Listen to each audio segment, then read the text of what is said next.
क्या दुनिया सच में तीसरे विश्व युद्ध की दहलीज पर खड़ी है?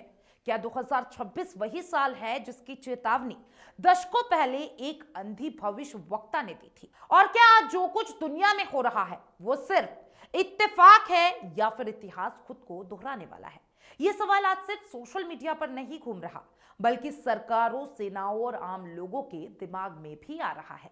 2026 की शुरुआत ने पूरी दुनिया को बेचैन कर दिया है। चारों तरफ तनाव फैला हुआ है। कहीं युद्ध है, कहीं प्रदर्शन, कहीं सत्ता की जंग, तो कहीं हथियारों की खामोश तैयारी। और इन सबके बीच एक नाम बार बार सामने आ रहा है, बाबा वेंगा।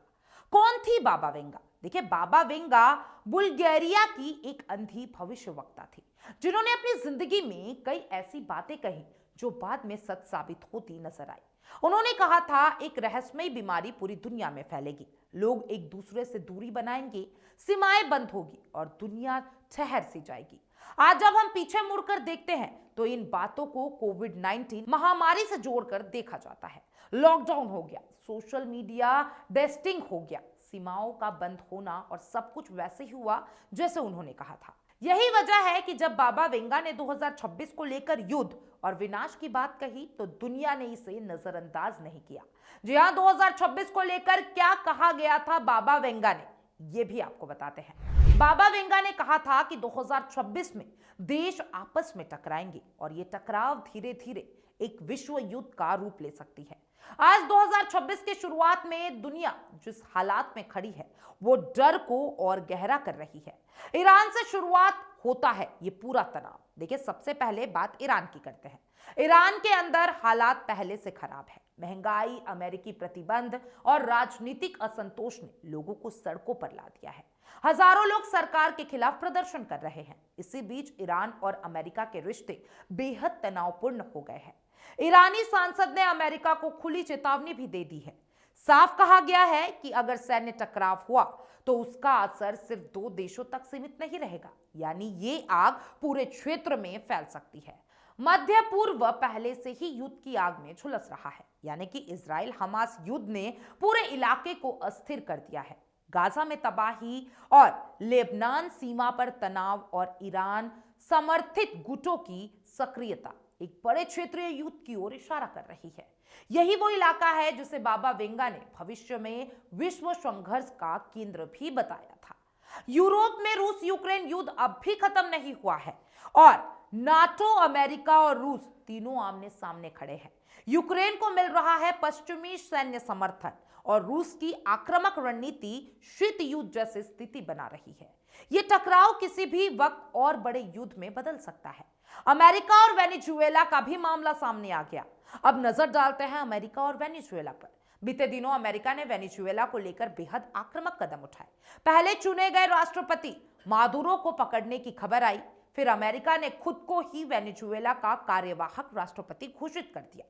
इतना ही नहीं, रूसी झंडे वाले एक तेल टैंकर की जब्ती और वेनेजुएला के तेल संसाधनों पर अमेरिकी नियंत्रण की चर्चाएं भी तेज हो गई। यहां सवाल उठता है, क्या ये लोकतंत्र की रक्षा है या ऊर्जा और संसाधनों की जंग?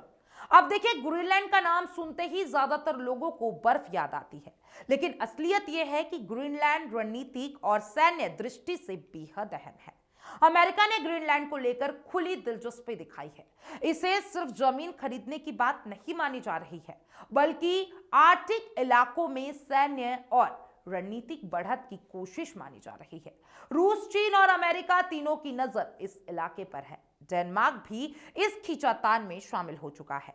एशिया में भी हालात शांत नहीं है। चीन और ताइवान के बीच तनाव लगातार बढ़ रहा है। चीन की सैन्य गतिविधियां और ताइवान की तैयारी एक बड़े टकराव की आशंका पैदा कर रही है। वहीं पाकिस्तान हमेशा भारत के खिलाफ मौका तलाशता रहता है। अगर दुनिया के किसी भी हिस्से में आग भड़कती है तो एशिया इससे अछूता नहीं रहेगा। अब इतने सारे मोर्चे, इतना तनाव, इतनी तैयारी, क्या ये सब सिर्फ सहयोग है या फिर दुनिया सच में उस मोड़ पर पहुंच चुकी है जहां से लौटना मुश्किल हो जाता है? यही सवाल बाबा वेंगा की भविष्यवाणी को और डरावना बना देता है। अगर विश्व युद्ध हुआ तो हालात और बिगड़ेंगे, तो सबसे ज्यादा असर पड़ेगा आम आदमी पर। तेल महंगा होगा, महंगाई बढ़ेगी, खाने पीने की चीजें, दवाइयां, सब कुछ महंगा हो जाएगा। नौकरियां जाएगी, बिजनेस ठप हो जाएंगे और अनिश्चितता का माहौल पूरे विश्व में देखने को मिलेगा। अब आखिरी सवाल, आज सवाल ये नहीं कि क्या वर्ल्ड वॉर 3 होगा, सवाल ये है अगर हुआ तो क्या दुनिया इसके लिए पूरी तरीके से तैयार है? क्या ताकतवर देश वाकई शांति चाहते हैं या फिर डर और दबाव की राजनीति दुनिया को युद्ध की ओर धकेल रही है? इतिहास गवाह है, जहां इंसान घमंड में खुद को कानून से बड़ा समझने लगता है तो तबाही तय होती है। आपकी राय क्या है? क्या आपको लगता है कि 2026 सच में एक बड़े युद्ध की शुरुआत बन सकता है या ये सब सिर्फ डर फैलाने वाली बातें हैं? कमेंट में अपनी राय जरूर बताइएगा।